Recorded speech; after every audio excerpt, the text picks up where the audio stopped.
तो दो रूसी तेल कंपनीज पर प्रतिबंध करके ट्रंप ने भारत के सामने मुश्किल खड़ी करने की कोशिश की है। आखिर रूस की दो कंपनीज पर रोक लगाने से भारत पर क्या असर होगा, यही इंफॉर्मेशन आपके सामने, क्योंकि डोनाल्ड ट्रंप ने टैरिफ के बाद तेल को हथियार बनाया है और ट्रंप के कदम से तेल सप्लाई चेन पर असर पड़ सकता है। जैसे जैसे गैर प्रतिबंधित तेल की मांग बढ़ेगी, दाम बढ़ेंगे।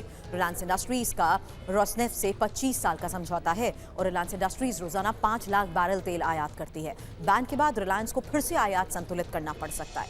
भारत का अमेरिका से क्रूड ऑयल की खरीद बढ़ाने पर भी विचार संभव है और अमेरिका से तेल खरीद की कीमत $15 अरब तक जा सकती है।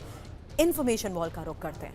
आपको अब ये बताते हैं कि भारत किस देश से कितना तेल आयात करता है और ये 16 अक्टूबर 2025 तक का वो डेटा अब आपके सामने रख रहे हैं, जहां आपको बता दें कि अब रूस की जहां तक बात करें तो 18 लाख बैरल प्रतिदिन, साथ ही अमेरिका से 6.55 लाख बैरल प्रतिदिन, जबकि इराक से 9.65 लाख बैरल प्रतिदिन और सऊदी अरब से 8.41 लाख बैरल प्रतिदिन। तो भारत किस देश से कितना तेल आयात करता है, इसका कितना असर हो सकता है, क्योंकि डोनाल्ड ट्रंप के इस फैसले के बाद मनीष पुतिन की प्रतिक्रिया भी आई कि इस आर्थिक स्ट्राइक का कोई असर नहीं होगा। लेकिन डोनाल्ड ट्रंप ने यह तक कह दिया कि आने वाले 6 महीने में इसका बड़े स्तर पर असर दिख सकता है। और जहां तक भारत की बात करें, रूस के साथ भारत के ये तेल समझौते को देखते हुए कैसे समझी जाए खबर, इस स्ट्राइक का मतलब क्या है, कितना असर हो सकता है?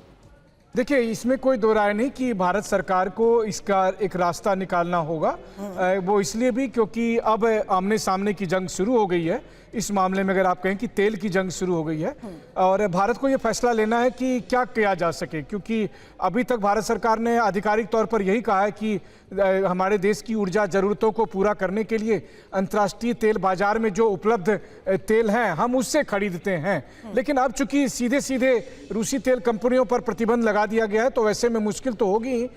हम अमेरिका से भी तेल खरीदते हैं लेकिन वो काफ़ी नहीं है। दूसरी बात यह है कि ये कौन सा अंतर्राष्ट्रीय नियम है कि तेल किससे खरीदना है, बिजनेस किससे करना है, किस देश से संबंध रखना है या नहीं रखना है, ये सब कुछ व्हाइट हाउस तय करेगा। तो यानी कि पूरे दुनिया भर में किसका संबंध किससे होना चाहिए ये अब कोई वो संप्रभु राष्ट्र नहीं तय करेगा, बल्कि अमेरिका जिसको कहेगा उसी के साथ आपको बिजनेस करना होगा, उसी के साथ रिलेशन रखने होंगे। और नहीं तो फिर अमेरिका कभी भी आपको जैसो चाहे प्रतिबंध के नाम पर हो, कभी डिक्टेटर के नाम पर, कभी ड्रग माफिया के नाम पर आप पर हमला करने की तैयारी करेगा। तो ये एक बड़ी ही वोलेटाइल सिचुएशन है जिससे वर्ल्ड कम्युनिटी को डील करना पड़ेगा। तो दो रूसी तेल कंपनीज पर प्रतिबंध करके ट्रंप ने भारत के सामने मुश्किल खड़ी करने की कोशिश की है। आखिर रूस की दो कंपनीज पर रोक लगाने से भारत पर क्या असर होगा, यही इंफॉर्मेशन आपके सामने, क्योंकि डोनाल्ड ट्रंप ने टैरिफ के बाद तेल को हथियार बनाया है और ट्रंप के कदम से तेल सप्लाई चेन पर असर पड़ सकता है। जैसे जैसे गैर प्रतिबंधित तेल की मांग बढ़ेगी, दाम बढ़ेंगे। रिलायंस इंडस्ट्रीज का रोसनेफ्ट से 25 साल का समझौता है और रिलायंस इंडस्ट्रीज रोजाना 5 लाख बैरल तेल आयात करती है। बैन के बाद रिलायंस को फिर से आयात संतुलित करना पड़ सकता है।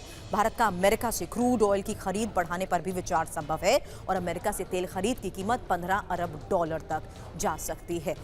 इंफॉर्मेशन वॉल का रुख करते हैं।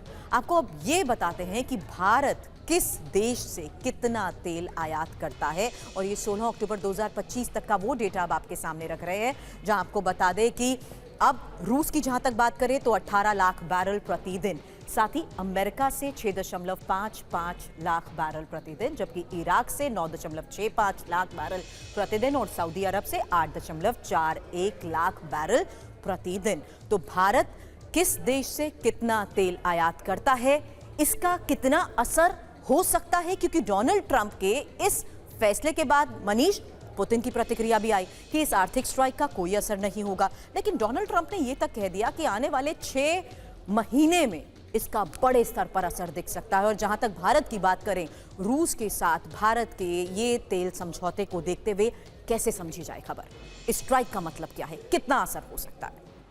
देखिए, इसमें कोई दो राय नहीं कि भारत सरकार को इसका एक रास्ता निकालना होगा।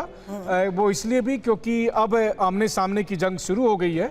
इस मामले में अगर आप कहें कि तेल की जंग शुरू हो गई है और भारत को ये फैसला लेना है कि क्या किया जा सके, क्योंकि अभी तक भारत सरकार ने आधिकारिक तौर पर यही कहा है कि हमारे देश की ऊर्जा जरूरतों को पूरा करने के लिए अंतर्राष्ट्रीय तेल बाजार में जो उपलब्ध तेल हैं हम उससे खरीदते हैं।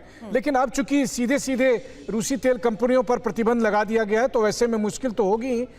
हम अमेरिका से भी तेल खरीदते हैं लेकिन वो काफ़ी नहीं है।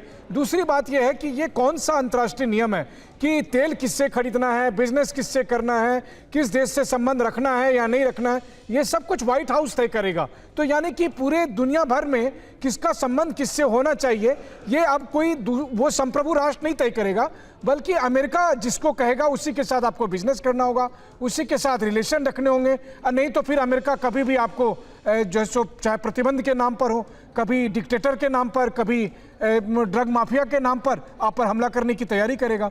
तो ये एक बड़ी ही वोलेटाइल सिचुएशन है जिससे वर्ल्ड कम्युनिटी को डील करना पड़ेगा।